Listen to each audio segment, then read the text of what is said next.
केंद्र सरकार ने कमर्शियल माइनिंग के लिए कोयला सेक्टर के दरवाजे निजी कंपनियों के लिए भी पूरी तरह खोल दिए हैं, लेकिन श्रमिक संगठनों ने इस फैसले को मजदूर विरोधी करार देते हुए हड़ताल शुरू कर दी है।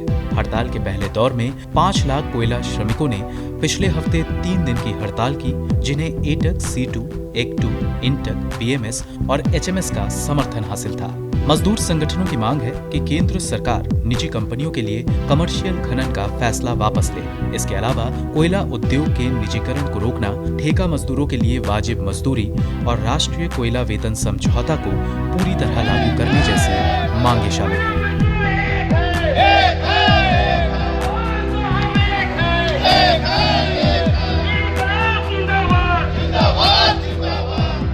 वहीं अधिकारियों का कहना है कि 3 दिन की हड़ताल के दौरान लगभग 400 करोड़ रुपए का राजस्व में नुकसान हुआ और कोयला उत्पादन में औसतन प्रतिदिन 56% की कमी आई। कोल इंडिया हर दिन औसतन 13 लाख टन कोयला उत्पादन करता है, जिसके बाद कोल इंडिया की अनुषंगी महानदी कोलफील्ड्स लिमिटेड ने जुलाई 2 से 5 तक हड़ताल पर गए अपने कर्मचारियों का 8 दिन का वेतन काटने की घोषणा की है। महानदी कोलफील्ड्स लिमिटेड के चेयरमैन और प्रबंध निदेशक BN शुक्ला केंद्र सरकार के फैसले के पक्षधर हैं और उन्होंने कोयला क्षेत्र में निजी कंपनियों के प्रवेश को समय की जरूरत बताया। MCL का कहना है कि ये हड़ताल गैर कानूनी थी, जिसमें कंपनी के 20,000 श्रमिकों में से ज्यादातर काम पर नहीं आए। 3 जुलाई को जारी नोटिस में कहा गया है कि कर्मचारियों की अनुशासनहीनता की वजह से वेतन संहिता कानून 2019 के तहत उनका 8 दिन का वेतन काटने का आदेश दिया जा रहा है।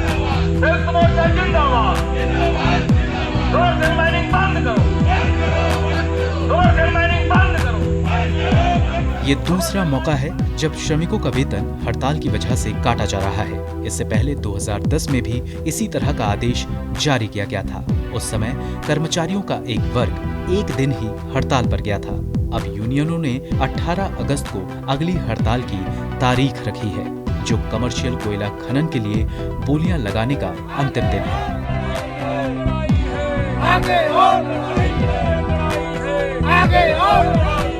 प्रधानमंत्री नरेंद्र मोदी ने बीते 18 जून को 41 कोयला ब्लॉक के कमर्शियल माइनिंग को लेकर नीलामी प्रक्रिया की शुरुआत की थी। इसके खिलाफ झारखंड सरकार सुप्रीम कोर्ट पहुंच गई है और उसने नीलामी में राज्य सरकार को विश्वास में लेने की जरूरत बताते हुए इस पर रोक लगाने की मांग की है। वहीं छत्तीसगढ़ में हसदेव अरण्य क्षेत्र के 9 सरपंचों ने प्रधानमंत्री मोदी को पत्र लिखकर खनन नीलामी पर गहरी चिंता जाहिर की है। उन्होंने पत्र में लिखा कि समुदाय पूर्णतया जंगल पर आश्रित है, जिसके विनाश से यहाँ के लोगों का पूरा अस्तित्व खतरे में पड़ जाएगा।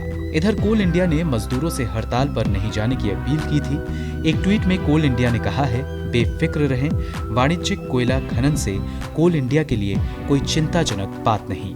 ऋतु वर्षा की रिपोर्ट, गो न्यूज।